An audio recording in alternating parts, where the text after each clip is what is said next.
See, this G20, as the theme says, one earth, one family, one future. It puts forward all the issues that the global community is facing together, whether it's with regard to climate change, whether it's regard to cooperation on various geopolitical issues, or whether it's in particular the digital public infrastructure, that how you can use technology for the benefit of the mankind and how we can use it to bring the world together in real terms. Is how do we make it a one earth, one family, one future, which we talk about, and how do we together work towards our common goals in the future, common future that we stand for the whole global community to working together. That has been reflected in the Delhi declaration that was announced yesterday. It also is a welcome thing that we got African Union also to join it.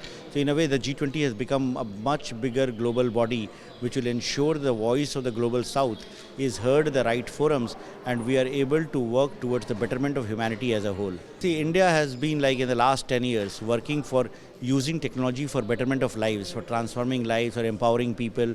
We have built the world's largest identity platform called Aadhaar. We have the digital payments initiative, in which we have the world's largest number of digital transactions happening in India.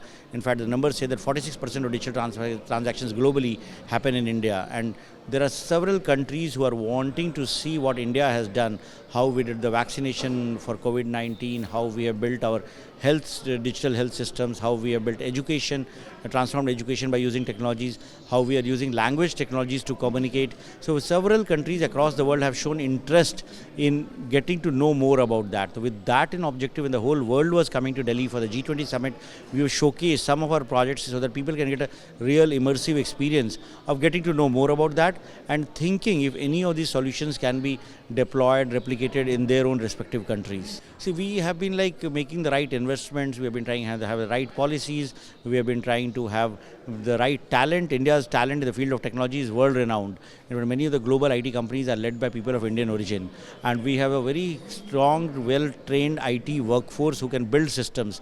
So when we can build systems for the whole world, why can't we build it for public services? And many of these solutions, like we have 8 countries who are looking at adoption of identity platform. We have signed MOUs with 6 countries across Africa, across Caribbean. The countries are Armenia, Sierra Leone, Suriname, Papua New Guinea, Antigua, Barbados, Trinidad, Tobago. They all signed MOUs with India, and we are working with them to try to help upgrade their ID systems in order to ensure that they also can use technology for assisting people, helping them. So that way we are there to offer our products as an open standards based, open source based, so any country can use it, adapt it, ensure that it meets their local regulations, their local laws, and use it for the purposes that they desire.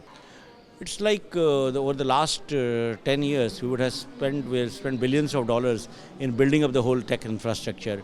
And when we do that, it's not only technology, it's having the right secure systems, it's having to build capacities of government employees, to train them, to equip them, to ensure that digital literacy is there in every part of the country, to ensure that people who don't have a smartphone or who don't have connectivity can go to a kiosk or can access services at an assisted access service point.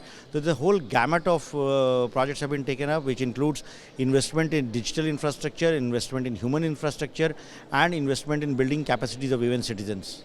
Yeah, we have almost 50 million people who are employed in this sector in India, and who are working in industry, in government, or in the private sector for building such services in India. We work very closely with the UAE in many of our projects. Like every year, as you must be knowing, Dubai hosts the Digital Government Summit, and we take part in the summit. We go there, we learn what other countries are doing, we share our solutions there. Some of our projects which have been built in India, like the Umang platform, was awarded one of the best projects at the Digital Government Summit a few years back.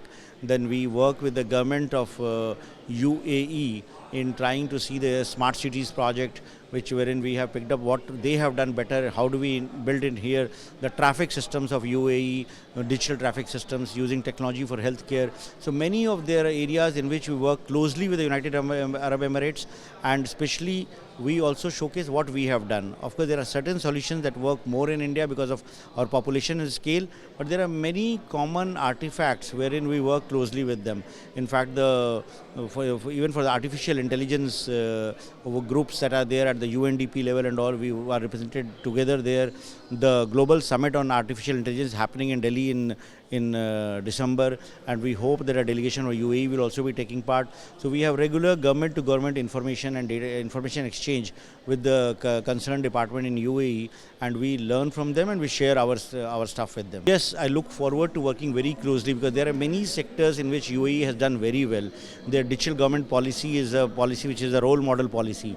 So many of our cities are trying to adopt some of the principles which the UAE has done, and at the same time sharing what we have done with the UAE. So at various levels we work closely with the United Arab Emirates and exchange information. In fact, our Ministry of IT has have regular bilaterals with the UAE in which we exchange what we have done and learn from what the UAE has done. See, IT contributes almost 10% to our GDP.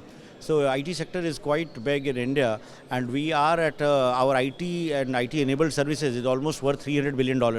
And with the investments that we are making in the semiconductor manufacturing and electronics manufacturing, today we become the second largest mobile manufacturer in the world. And we are looking at becoming $1 trillion digital economy by the year 2026. So that's where we are going on. It's a very rapidly growing sector. The year to year, the cumulative annual growth rate that we see is of the order of 22% in this sector, which is much more than the other sectors in the economy.